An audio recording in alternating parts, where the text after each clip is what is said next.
Милый принц, мы хотим вам сегодня рассказать историю, немного похожую на сказку. Но нам кажется, что все в этой истории, Глеб, правда? Да. А произошла эта история с французским писателем Экзюпери. Экзюпери. Давайте я попробую сегодня быть этим писателем. Я попробую рассказать вам эту историю. Мои друзья-музыканты нам помогут, а вы тоже? Да. Подождите. А с чего же все началось? Когда мне было 6 лет. Правильно, когда мне было 6 лет. В книге, рассказывающей об удивительной жизни джунглей, я увидел удивительный рисунок. Покажите, на котором удав заглатывал хищного зверя. В книге говорилось: удав заглатывает жертву целиком, не жуя. Целиком, не жуя. Я долго думал о полной приключении жизни джунглей. Антон, я нарисовал свой первый в жизни рисунок. Видите? Сейчас я вам его покажу.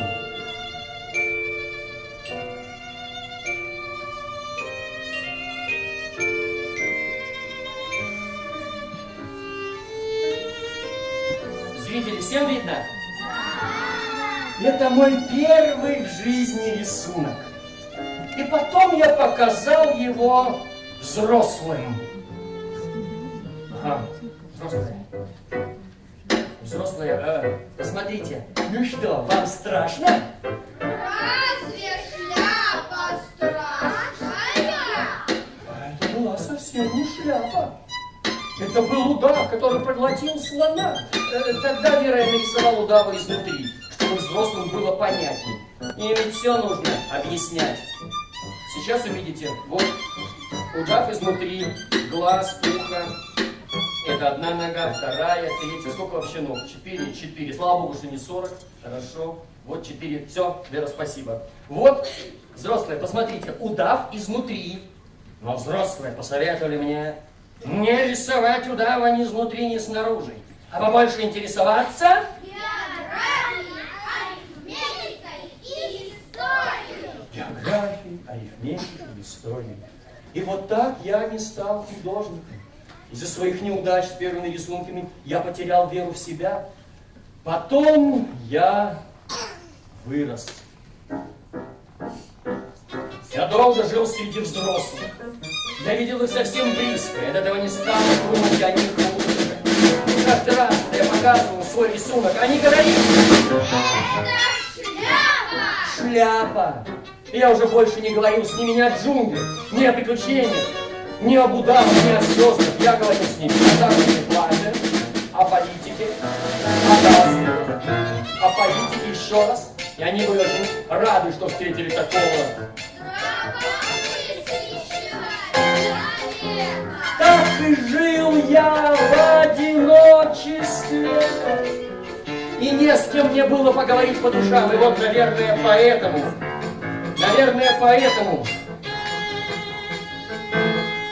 Но об этом я расскажу позже. Взрослые, идите сюда. Взрослые, идите сюда. Как маршируют взрослые, когда они идут на войну? Вот так они делают. Как они дают честь. Они очень серьезные. Они все время записывают что-то в свои блокноты. А теперь, когда блокнотов нет, что они делают? Разговаривают по смартфону, да, вот они общаются все время. А мне с ними ужасно сложно.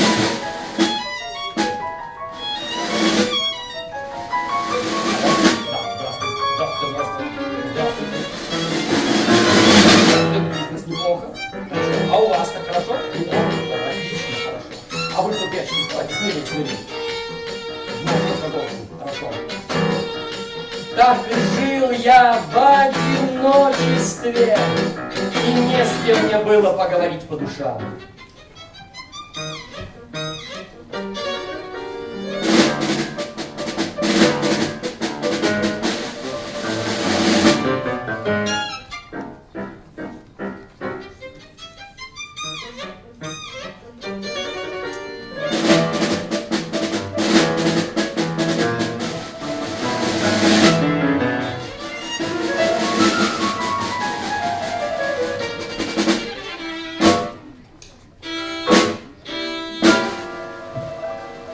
И вот, наверное, поэтому, чтобы хоть как-то оторваться от земли, я решил стать летчиком.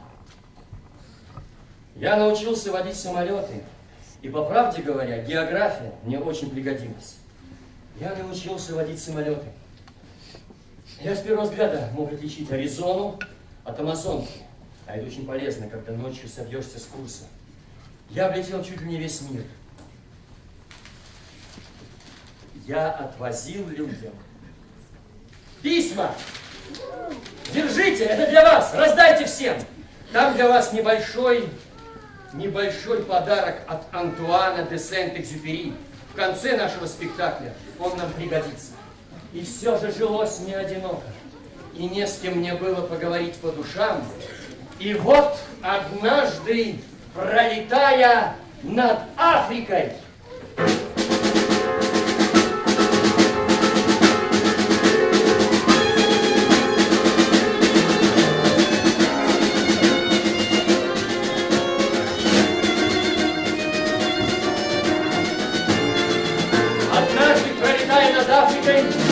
что-то случилось с мотором моего самолета.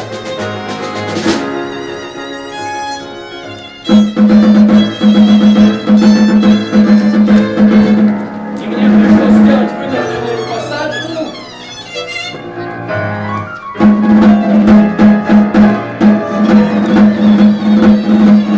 Пустыня Сахара.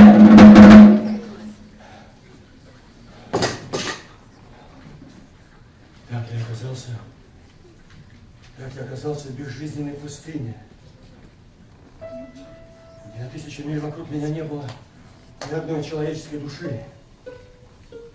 Со мной не было ни пассажиров, ни механика.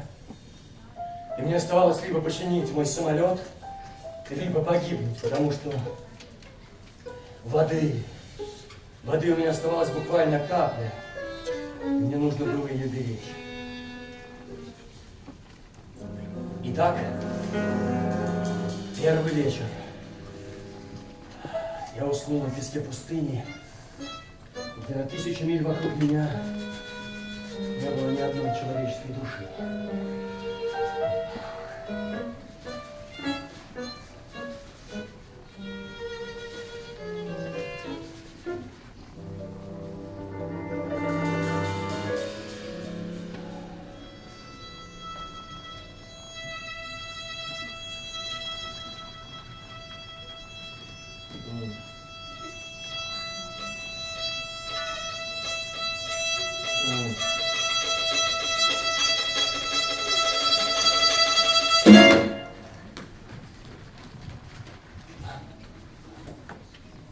Представьте же мое удивление, когда на рассвете меня разбудил чей-то тоненький голосок.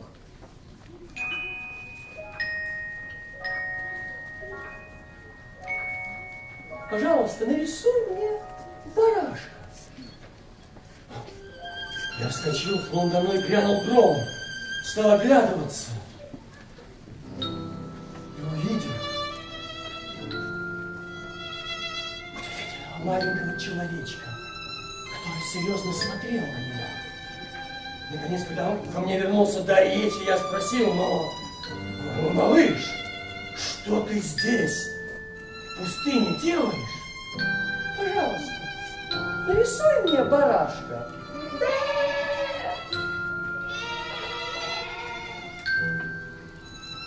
Но я не умею рисовать. Все это было так удивительно и непостижимо, что, как ни нелепо это было здесь, в пустыне, на волосок от смерти, я взял карандаш и бумагу и нарисовал. Ну, правда, вот единственное, что я умел. Нет, мне не нужен свод бумаги. Нарисуй мне барашка.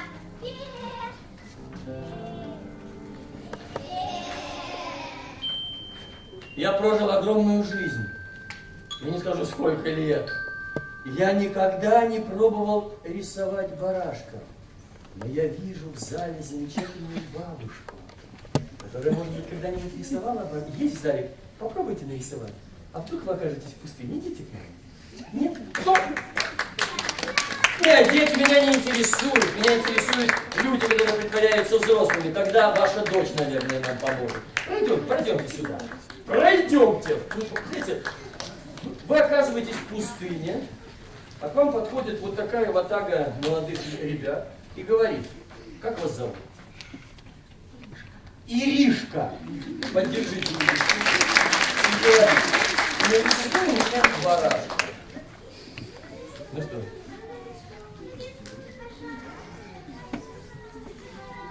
Вы можете показать мне, какой барашек? Нет, это не интересно. Это должен быть, Иришка, ваш барашек. Только ваш, как и у каждого из сидящих в зале. Вы не отсидитесь, имейте в виду.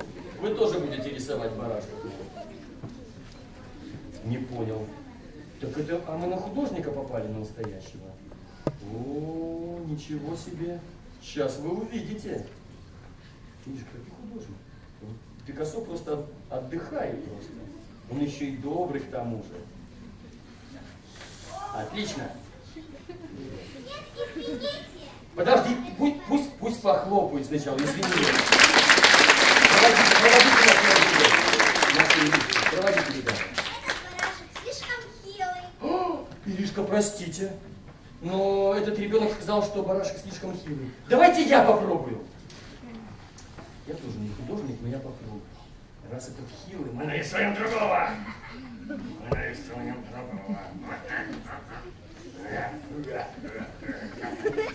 Вот барашек. Да, видишь, это не барашек. А кто?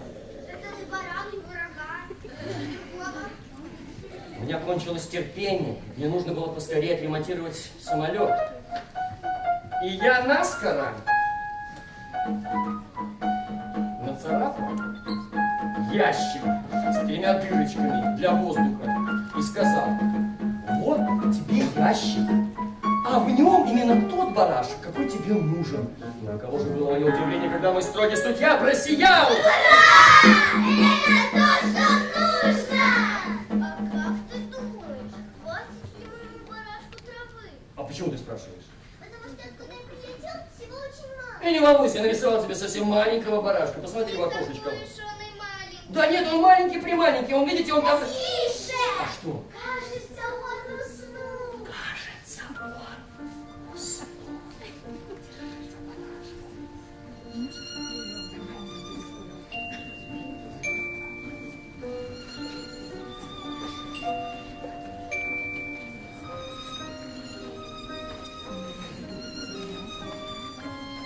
Иришка.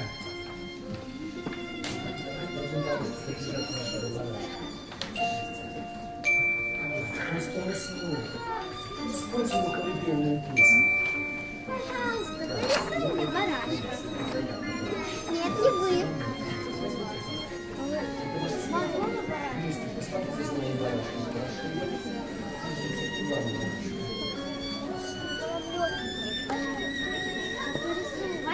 рисуйте, рисуйте смелее, быстрее, потому что нам нужно отремонтировать наш мотор. Ну что, а вдруг вы тоже когда-нибудь окажетесь в пустыне, к вам подойдет ребенок и попросит рисовать барашка? Возвращайтесь скорее, нужно нам эксклюзивно быстро нарисовать нашего барашка. Ребята, маленькие принцы, давайте, поторопите наших художников, потому что у нас воды очень мало. Мы можем умереть от жи... Так, Пер. Это шедевр! Мы устроим потом быстро. Мама, я художник, мама, я артист. Вот еще спеша. Маленькие принцы. Покажите, покажите.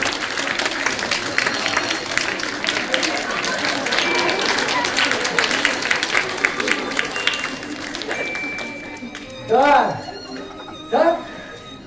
так я постепенно познакомился с маленьким принцем. Не скоро я узнал, откуда он явился. Он забрасывал меня вопросами. А когда я его о чем-либо спрашивал, он словно и не слышал. Так, увидев мой самолет, он спросил: а что это за штука? Не штука, это мой самолет, он летает. А, как забавно. Значит, ты тоже упал с неба? С какой планеты? Подожди, малыш, значит, ты явился к нам с другой планеты? Но маленький принц словно и не слышал. Он еще раз снисходительно посмотрел на мой самолет и добавил: В общем, на этой штуке издалека ты прилететь не мог. Так я вскоре узнал, что маленький принц явился к нам с планеты величиной. Бабушка, покажите дом, пожалуйста. Очень хорошо. Все взрослые, дети сразу показали. Папа или дедушка. Отлично. Крышу не сносит. Но если говорить серьезно, у меня есть твердое основание думать, что маленький принц явился к нам с планеты, которая называется астероид Б-612. И была замечена в телескоп однажды, в 1909 году. Это правда. Вы можете проверить. Я так подробно рассказал вам про астероид, даже назвал его номер только ради взрослых. Они ведь верят только фактам и цифрам. Но для тех, кто понимает, что такое жизнь, нам хочется начать эту историю как волшебную сказку. Жил да был маленький принц. Он жил на планете, которая была величиной чуть побольше его самого. Ему очень не хватало друга. На его планете было, идите сюда, 3 маленьких вулкана. Покажите. Один потухший, а 2 действующих. Дети, покажите действующего. Отлично, хорошо. Взрослые тоже могут. И маленький принц каждое утро что делал? Очищал свои вулканы. На его планете, собственно, на любой планете, росли цветы и травы. Полезные, добрые, красивые травы. Вот такие, как эта скрипка. И злые, сорные травы. Однако, пока они находятся в земле, их трудно распознать. Поэтому, как только сорная трава появилась из земли, что нужно сделать? Вырвать с корнем. А если этого не произойдет, что может быть? Они могут вырасти, превратиться в огромных баобабов. Покажите эти баобабы! Глеб, покажи ужасный баобаб, который вырос на твоей планете. Вера, вот такие баобабы. Вы видели их тоже в жизни. Они могут заполонить всю вашу планету. Поэтому маленький принц говорил.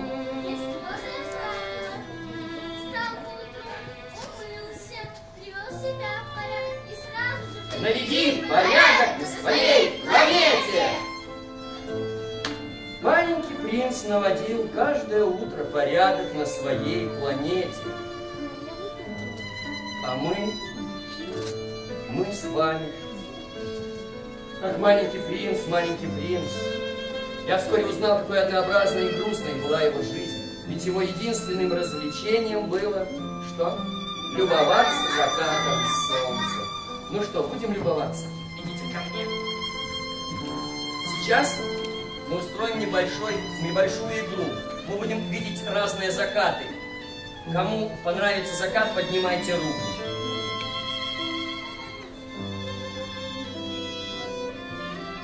Вот пока еще никакого заката нет. Антон, как тебе хорошо? Вот представьте себе, мы живем на маленькой планете, только мы. Здорово, правда? Мы садимся на стульчик или на скамеечку. И за сутки можно пересмотреть 40 раз закат солнца. Вот на Земле сколько раз можно видеть закат солнца? За сутки 1 раз. А на планете маленького принца 40 раз. Вот, мне это нравится. Кому нравится? Почти все. Еще красиво. Антоша, как тебе на нашей планете живется? Хорошо, молодцы. Все, потанцевались? Так, это что? Это над морем, закат над морем. Очень красиво. Будет еще красиво.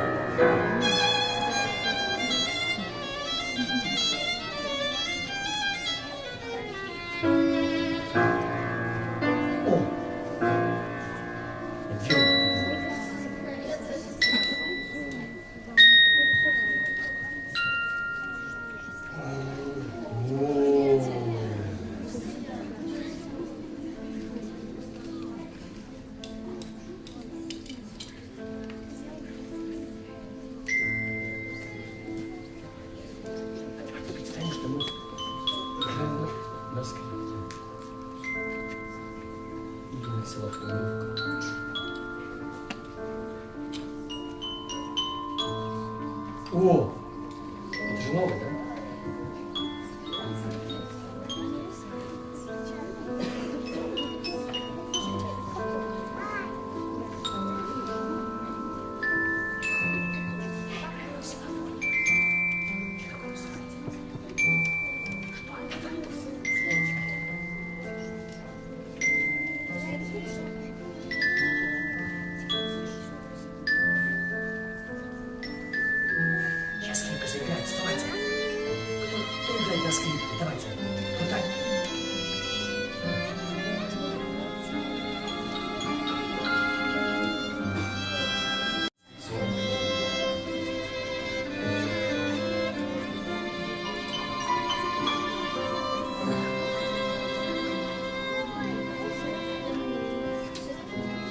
сколько у меня маленьких принцев.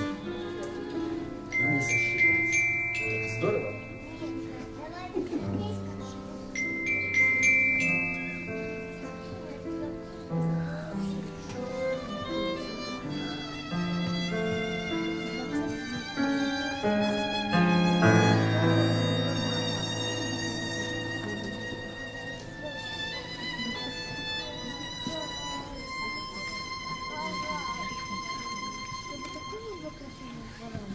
Все же ему очень не хватало друга. И вот однажды...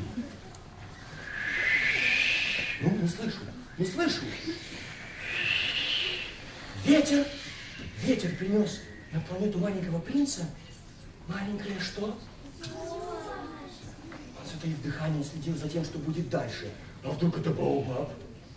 И вот из зернышка появился, кажется, маленький росточек и потянулся к небу, превратился в стебель, на котором появились зеленые листья, наконец завязался огромный бутон. Маленький принц никогда раньше не видел таких огромных бутонов, и он предчувствовал, что видит настоящее чудо. А между тем красавица, скрытая в своей зеленой каморке, не спешила появиться на свет. Она тщательно прихорашивалась. Она хотела появиться во всем блеске своей красоты. И вот однажды с первыми лучами солнца лепестки раскрылись. И красавица, которая так долго готовилась к этой минуте, позевывая, сказала: простите меня, я еще вся растрепана. Как вы прекрасны! Да, и заметьте, я родилась вместе с солнцем. Как вы прекрасны! Да, но кажется, пора завтракать. Будьте добры, поухаживайте за мной. Маленький принц бегал за рекой и полил цветок ключевой водой. Я не боюсь тигров и их когтей, ведь у меня есть шипы. Но тигры не едят траву. Я не трава, обиделась Роза. Я не боюсь тигров, я ужасно боюсь сквозняков. Здесь в доме Москвы ужасно дует. Укройте меня ширмой. Да. И маленький принц укрыл цветок ширмой. Какой трудный характер у этого цветка! Когда наступит вечер, накройте меня стеклянным колпаком. И маленький принц укрыл цветок колпаком. Какой трудный характер у этого цветка! Где ширма? Где колпак? Какая ужасная планета! Какой Трудный характер у этого цветка. Хотя маленький принц всей душой полюбил прекрасную розу, в душу его закрались сомнения. Ее пустые слова он принимал слишком близко к сердцу, и вскоре он почувствовал себя очень несчастным. И он решил, что лучше будет покинуть родную планету и отправиться путешествовать с перелетными птицами. В последний раз он полил цветок ключевой водой, на душе у него было очень тяжело. Прощайте. Красавица не отвечала.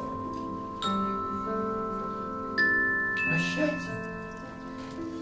Прости меня. Прости меня и постарайся быть счастливым. И ни слова упрека. Да-да, мы оба виноваты в том, что ты не понял, ведь я люблю тебя.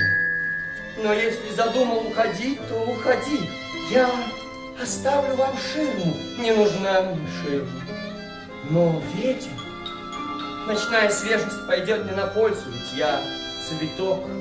Но звери, насекомые, должна же я стерпеть 2-3 гусениц, чтобы познакомиться с бабочками. Ну, задумал уходить, так уходи. Это невыносимо. Это была очень гордая роза. Она не хотела, чтобы маленький принц видел, как она плачет.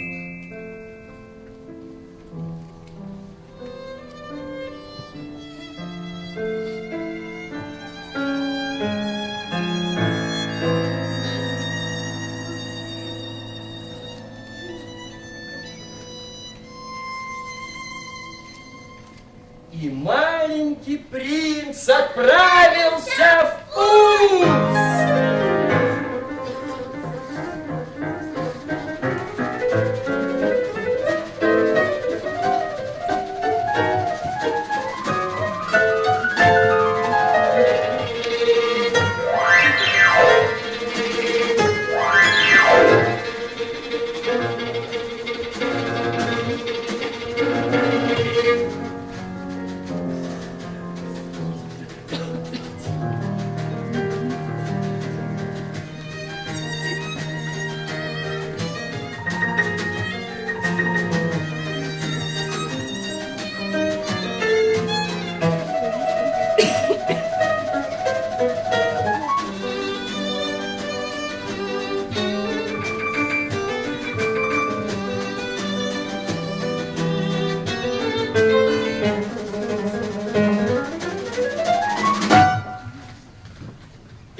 принц принадлежала королю.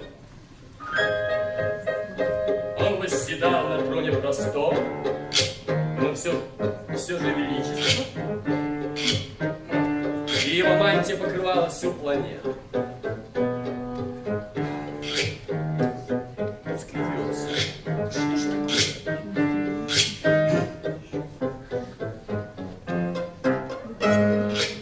Играет звука.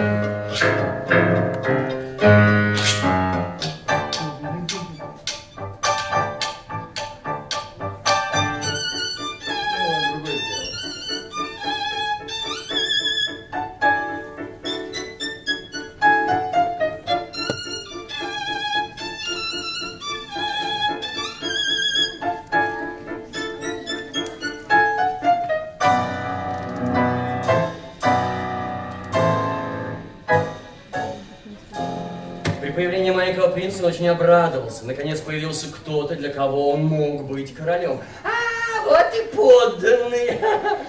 Повернись-ка. Я хочу тебя хорошенько рассмотреть. Маленький принц не понял, к кому обращается король.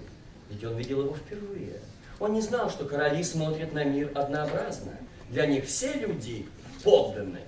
Нет, этикет не позволяет зевать в присутствии монарха. Запрещаю тебе это. Это приказ. Но, Ваше Величество, простите, я долго был в пути, я устал. Ага. Ну тогда зевай. Это даже любопытно. Я никогда раньше не видел, что в моем присутствии зевали. Это приказ. Зевай. Но, Ваше Величество, я не могу зевать по приказу. Да? Ну тогда то зевай, то не зевай. Король запутался, даже немного рассердился. Ваше Величество, а чем вы правите? Всем! Всем! Всем! Да! Мне подчиняется моя планета, и другие планеты, и звезды, и солнце. И звезды вам подчиняются? Ха-ха. Вот как раз звезды подчиняются беспрекословно. Я не терплю неповиновения. Ваше Величество, мне бы очень хотелось посмотреть на закат солнца. Будьте добры, предложите солнцу закатиться. Если я прикажу какому-нибудь генералу написать трагедию или обернуться бабочкой и порхать с куста на куст, и генерал не выполнит моих приказаний, кто будет виноват? Он или я? Вы, Ваше Величество. Правильно. С каждого нужно требовать то, что он может дать. Власть прежде всего должна быть разумной. А как же насчет заката солнца? Будет тебе закат солнца. Я прикажу солнцу закатиться, но сначала дождусь благоприятных для этого условий. А когда будут благоприятные условия? Вот там у нас сидит девушка Ксения. Она запускает эти картины. У нее есть интернет. Ксения, во сколько? Сегодня какое? Какое сегодня число? 12 мая. Закат солнца во сколько будет? Около 9 вечера. Около 9. Вы королева. Да, около 9 вечера. И ты видишь, как беспрекословно выполняются мои приказания. Как жаль, что здесь нельзя посмотреть на закат солнца, когда этого хочется. Впрочем, мне пора. Нет, останься. Я назначу тебя министром или судьей.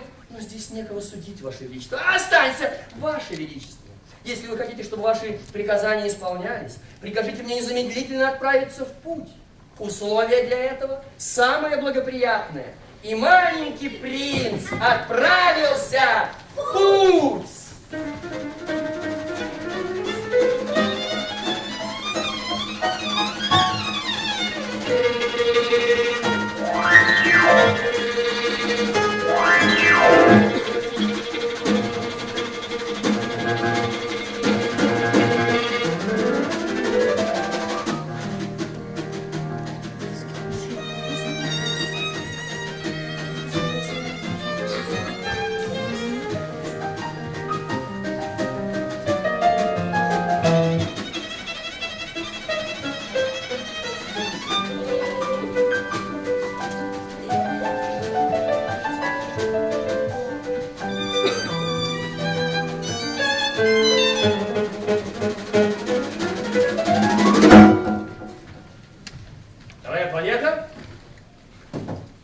прилетел маленький принц, на ней жил бизнесмен. Чего? На ней жил бизнесмен. Он жил на этой планете 55 лет. И за все это время ни разу не понюхал цветка, ни разу не посмотрел на звезду, он никогда никого не любил. Он был занят тем, что с утра до вечера складывал цифры. При появлении маленького принца он не обратил на него никакого внимания. Итого 500 миллионов, 599 тысяч, 509... 500 миллионов чего? Неважно чего. Не болтать некогда, человек серьезный. Итого 500 миллионов, 599 тысяч... 500 миллионов чего? За все время, пока я живу на этой планете, мне мешали трижды. Первый раз, неизвестно откуда, ко мне на планету залетел майский жук. Ну, жуки, где вы там? Слабоватенько вы жужжите. А этот жук поднял ужасный шум. Так что я сделал 3 ошибки. 3 ошибки в сложении. Второй раз у меня сделался редикулит от сидячего образа жизни. Мне разгуливать некогда. 3-й раз ты. Расстроил он меня. Итого 599 тысяч... 590 миллионов чего? 500 миллионов этих штучек, которые иногда видны в воздухе. Это что же, мухи? Да нет же, такие блестящие. Пчелы? Да нет же, такие золотые. Каждый бездельник, как посмотрит на них, сразу размечтается. Мне лишь так некогда, человек серьезный. Звезды? Вот-вот, звезды. 500 миллионов звезд. А для чего они вам? Я ими владею. Для чего? Чтобы быть богатым. Послушайте, а для чего быть богатым? Как? А для чего? Чтобы считать их, пересчитывать. Как странно. Если у меня есть шелковый шарф, я могу его повязать и унести с собой. Если у меня есть роза, я могу ее сорвать и унести с собой. Моей розе, моим вулканам полезно, что я ими владею. А вот звездам от вас нет никакой пользы. Я человек серьезный, мне болтать некогда. Какие странные люди эти взрослые. Разве я мог бы жить с таким человеком? И маленький принц отправился в путь. Нет, уже не Последняя планета, которую посетил маленький принц, была Земля. Ему посоветовали, может быть, на ней он найдет себе друга.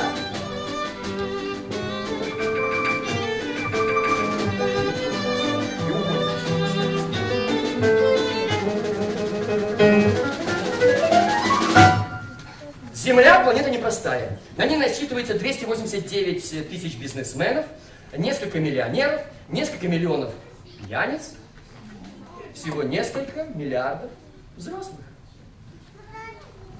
Вот. Что-то маловато. Вот. Впрочем, взрослые занимают на Земле не так уж много места.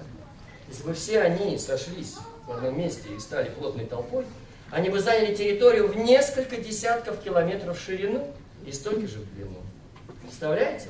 Вот если бы все собрались, всего несколько десятков километров. Ребята, мне вот сейчас кажется, что взрослые нам не поверят.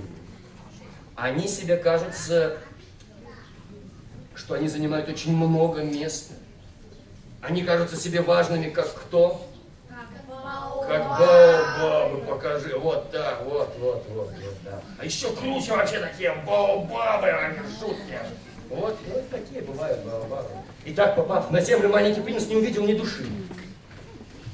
Он даже подумал, что он ошибся планетой. Он долго шел через пески, горы, снега и, наконец, вышел к дороге. А, как известно, все дороги ведут к людям. И вот перед ним был сад, полный удивительных цветов. Кто вы? Кто? Розы! И он увидел сотни, тысячи роз, как 2 капли воды, похожих на его любимый цветок. Она говорила, что она одна в целой вселенной. И вот перед ним были сотни, тысячи роз, как две капли воды, похожих на его любимый цветок. Ему стало очень одиноко и грустно. Всего-то и было у меня что? 3 обыкновенных вулкана и самая простая роза. Какой же я после этого принц?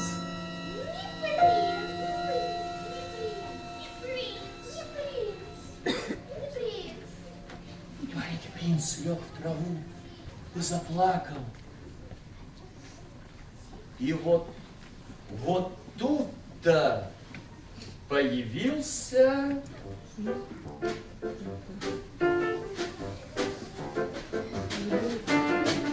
это будет лис.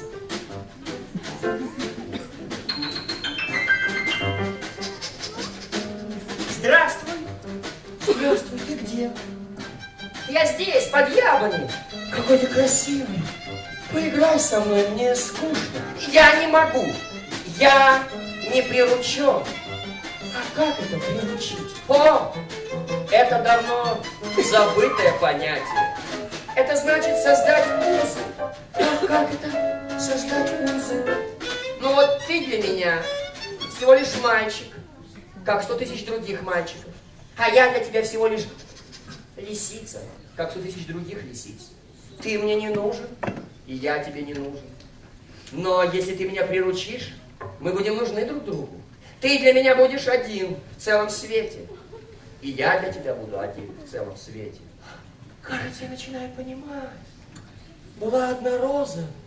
Наверное, она меня приручила. О, на Земле чего только не бывает. Это было не на Земле. На другой планете? Да, на другой планете. Как интересно. А охотники там есть? Нету. Как интересно, Света. А куры там есть? Нету. Нет в мире совершенства. Скучная у меня жизнь. Я охочусь за курами, а люди охотятся за мной. Все люди для меня одинаковые, и все куры для меня одинаковые. И живется мне скучновато.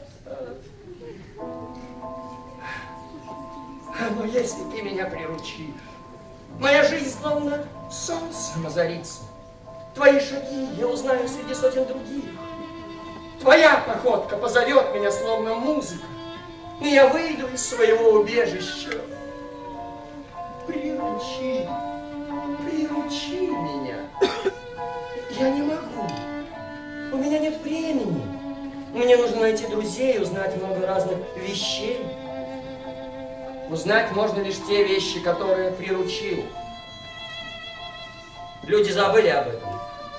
Они покупают вещи готовыми в магазинах, но нет таких магазинов, которые торговали бы друзьями.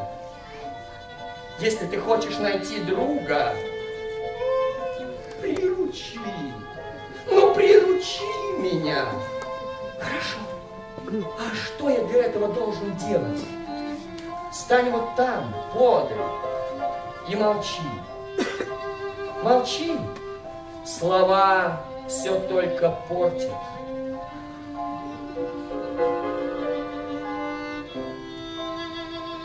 Но с каждым днем подходи все ближе и ближе.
Вот наступил день прощания.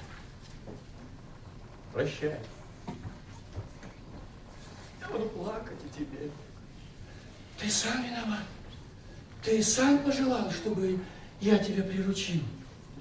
Да, конечно. Но ты будешь плакать. Да, конечно. Значит, тебе от этого плохо? Нет. Мне хорошо. Вот тебе на прощание мой секрет. Он очень прост. Зорко, одно лишь сердце. Самого главного глазами не увидишь. Зорко, одно лишь сердце. Повторил маленький принц, чтобы лучше запомнить. Твоя роза тебе так дорога, потому что ей ты отдавал всю свою душу. Теперь ты в ответе за свою розу. Ты в ответе за всех, кого приручил. Я в ответе за мою розу. Прощай, прощай. И маленький принц вернулся к розам. Он теперь знал, что им сказать. Он стал немного мудрее. Да, вы красивые. Простите, но для меня вы пустые. Вас никто не приручил, и вы никого не приручили. Ради вас не захочется умереть. Конечно, случайный прохожий, взглянув на вас, скажет, что она, моя роза, как 2 капли воды, похожа на вас. Но для меня она одна в целой вселенной. Потому что ее, а не вас, я поливал, ее, а не вас, я оберегал от дождя и солнца. Она моя. Да. Да, мой дорогой маленький принц, все, что ты мне здесь рассказываешь, это, конечно, очень интересно. Но вот прошла уже ровно неделя. Ровно неделя с того дня, как я потерпел аварию. А я так и не смог починить самолет. У меня, кажется, закончилась последняя капля воды. И мне придется умереть от жажды. Воды. Пойдем поищем колодцы. Что толку искать колодцы в безжизненных пустынях? Воды. И все же пойдем. И мы пошли.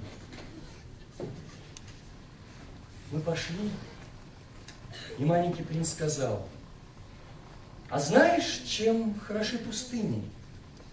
Тем, что где-то в них скрываются родники. Да, ты прав. Спасибо тебе. Знаешь, ты меня многому научил. Когда я был маленьким мальчиком, я жил в старом-престаром доме. Рассказывали, что где-то в нем зарыт клад. Никто так никогда и не нашел этот клад, но из-за этого дом казался словно заколдован. В своем сердце он скрывал тайну. Да, ты прав, будь то дом, пустыня, звезды или человек, самое главное в них то, чего не увидишь глазами.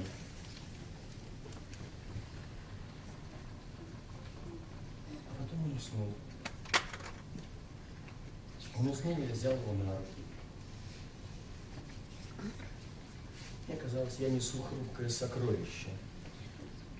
Не было на земле ничего более хрупкого. Я смотрел при свете звезд на его сомкнутые ресницы, на пряди волос, которые трепал ночной ветер, и думал: все только оболочка. Самого главного глазами не увидишь. Итак, шли.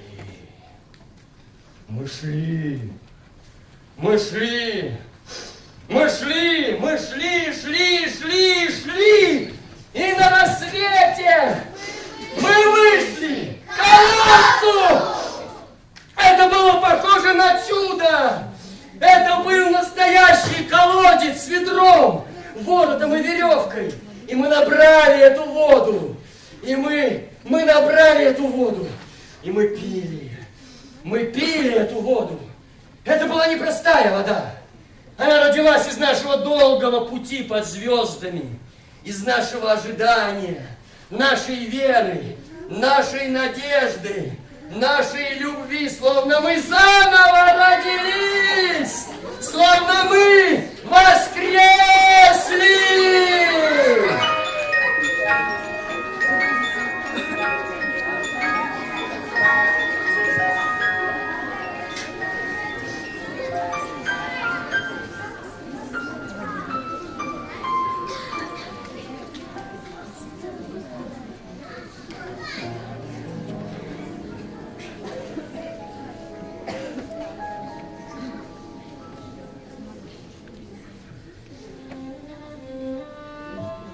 Ну вот.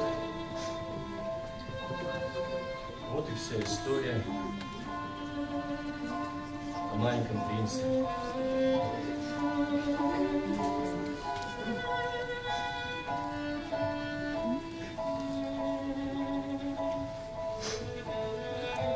Потом он исчез.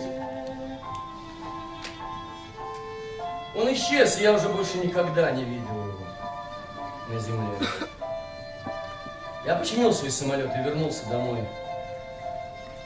С тех пор прошло много времени, я никому никогда не говорил о том, что со мной произошло. В душе у меня было тяжело. И все же я немного утешился. Я думаю, он вернулся на свою планету.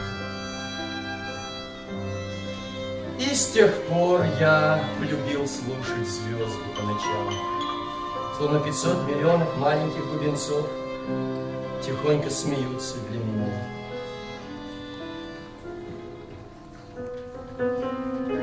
Но иногда я тревожусь, глядя на звезды. Я думаю, как-то там маленький принц. Не заполонили ли Баобабы его планету? Не съел ли барашек его розу? И тогда все звезды, все бубенцы плачут.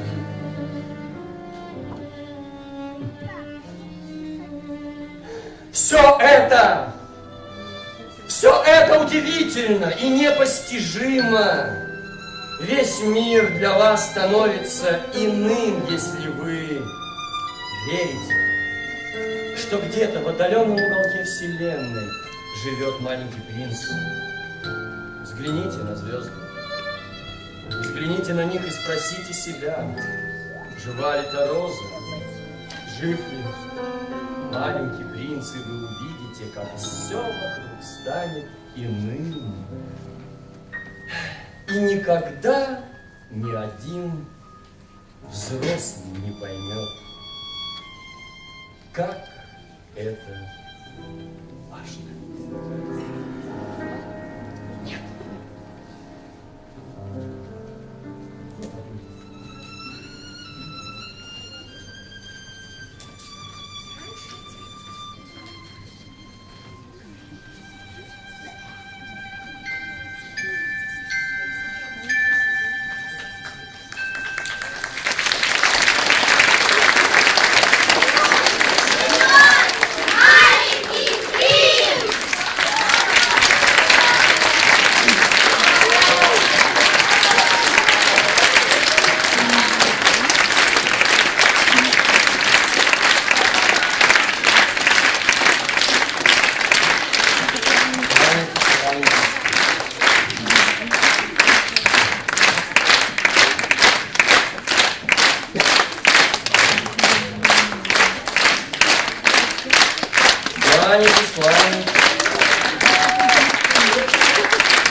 Это не просто спектакль, это начало нового детского музыкально-театрального проекта «Мама, я артист».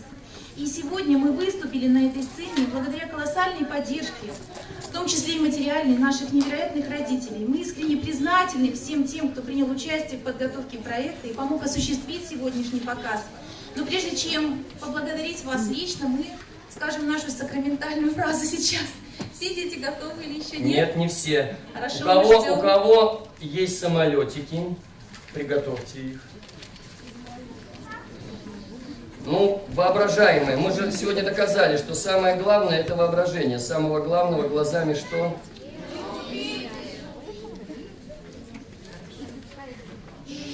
Внимание, приготовились. Только по моей команде, тогда у нас получится это чудо. А я буду запускать вот этот самолет. Пусть живет маленький принц!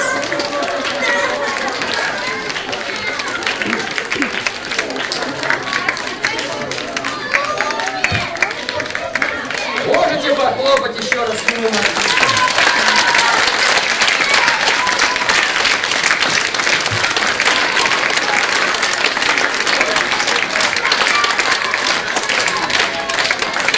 Уважаемые зрители, пожалуйста, мы просим минуту вашего внимания.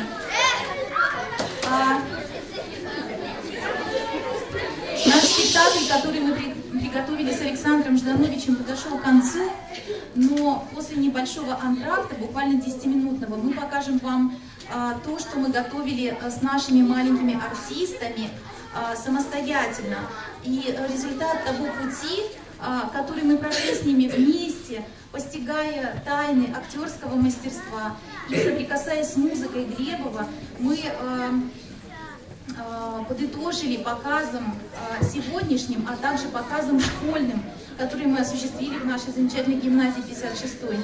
И вот очень хочется пригласить на сцену и лично поблагодарить человека, который внес огромный вклад, без которого бы сегодняшний показ совершенно не состоялся. Это папа Глеба Голубовича, Олег Борис Голубович. Пожалуйста, просим вас на сцену. Мы очень хотим вас поблагодарить.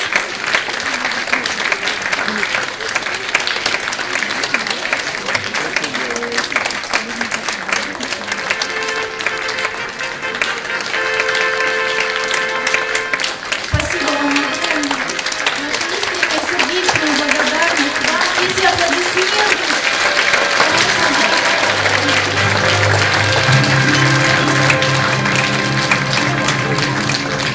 Хочется сердечно поблагодарить Татьяну Сорокваш, маму нашей Маши, которая тоже поддержала нас. Пожалуйста, мы хотим поприветствовать вас. Выйдите, пожалуйста, к нам сюда.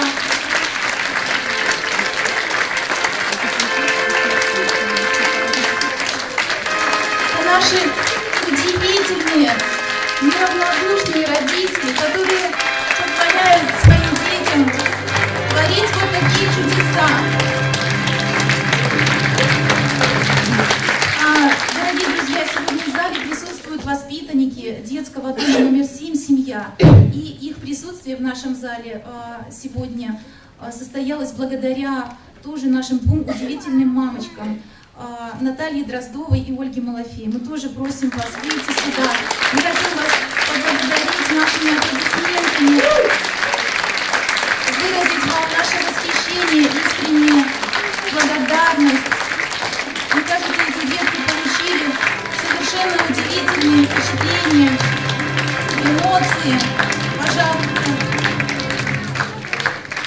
Это очень важно для нас и для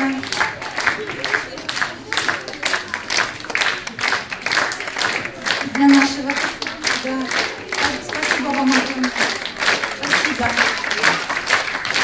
Вы знаете, дорогие друзья, конечно, любая работа, она предполагает такой, знаете, надежнейший тыл. И вот этот тыл у нас есть, слава Богу, у нас есть ангел-хранитель, который вдохновляет нас, поддерживает любые наши начинания, оберегает наших детей.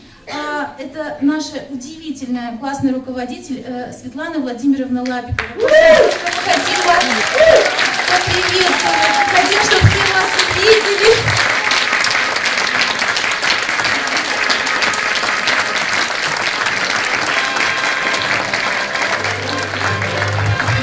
И Светлана Владимировна ничего не состоялась. Мы счастливы, что вы у нас есть. А среди наших почетных гостей сегодня присутствует наш завуч Татьяна Станиславовна. Пожалуйста, вы тоже нас очень любите, и мы вас любим. Пожалуйста, мы хотим вас поприветствовать. А Руслана Викторовна есть. Руслана Викторовна, директор нашей гимназии. Руслана Викторовна, спасибо вам огромное. Мы всегда вашу поддержку тоже чувствуем и очень ценим. Вы, наверное, заметили, да, что сегодня нас всех радовала удивительная живая музыка. Далеко не каждый спектакль может похвастаться живым исполнением, живым звучанием. И эту радость нам сегодня подарили чудесные музыканты, лауреаты международных конкурсов Оксана Бодченко.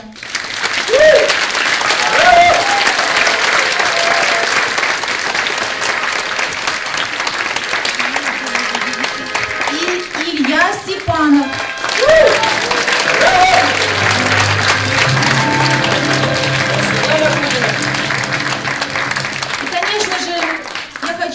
Чтобы все мы выразили глубочайшую искреннюю благодарность за то, что этот удивительный сказочник, теплый, пронзительный Александр Жданович поддержал нас в этом проекте. За то, что он был сегодня с нами. Спасибо вам огромное, Александр, мы вас очень любим.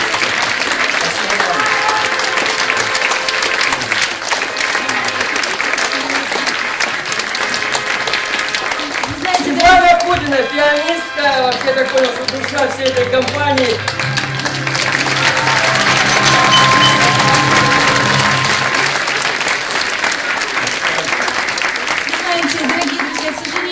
Невозможно всех пригласить на эту сцену, но вы знаете, что все родители нашего класса проявили колоссальную поддержку и помощь. И мы не пригласили сюда вот Ксению Куницкую, которая сегодня сопровождала нас этими замечательными Вячеславами, Анастасию Баранову, которая работает в нашем родительском комитете, и, конечно же, вот эту чудесную красавицу, которая разносит цветы, Елена Носович. Она очень скромный человек, она не хотела, чтобы ее называли, но я так хочу, чтобы мы ей похлопали, поблагодарили ее.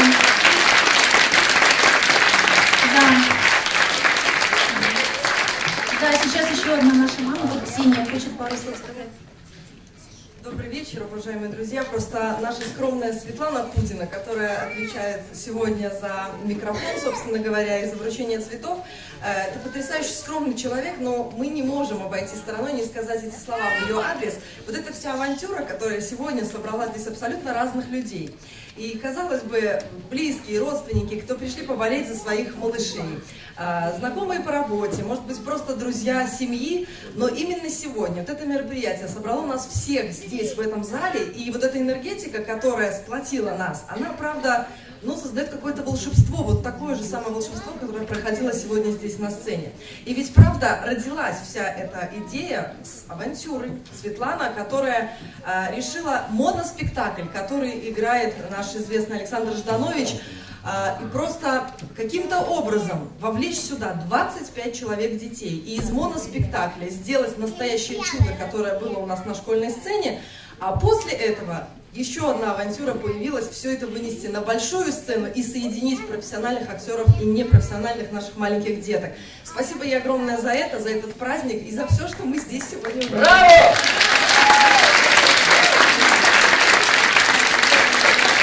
Спасибо, друзья. Мы делаем все вместе, поэтому, конечно, душа это понятно, но у нас очень много еще вот составляющих этой всей команды. Всем спасибо огромное. Я хочу вас попросить сейчас, если у кого-то детки уже устали маленькие, то мы вас очень благодарим за внимание, но у нас через 10 минут после антракта у нас будет очень интересный мастер-класс, на котором мы с детками покажем работу, осуществленную в рамках нашей гимназии, в рамках нашей школы, тоже на материале «Маленького принца». А вот Александр Жданович, вот мастерски владеющий этим материалом, будет давать нам ценнейшие указания. Поэтому через 10 минут мы снова встретимся на этой сцене. Спасибо вам огромное.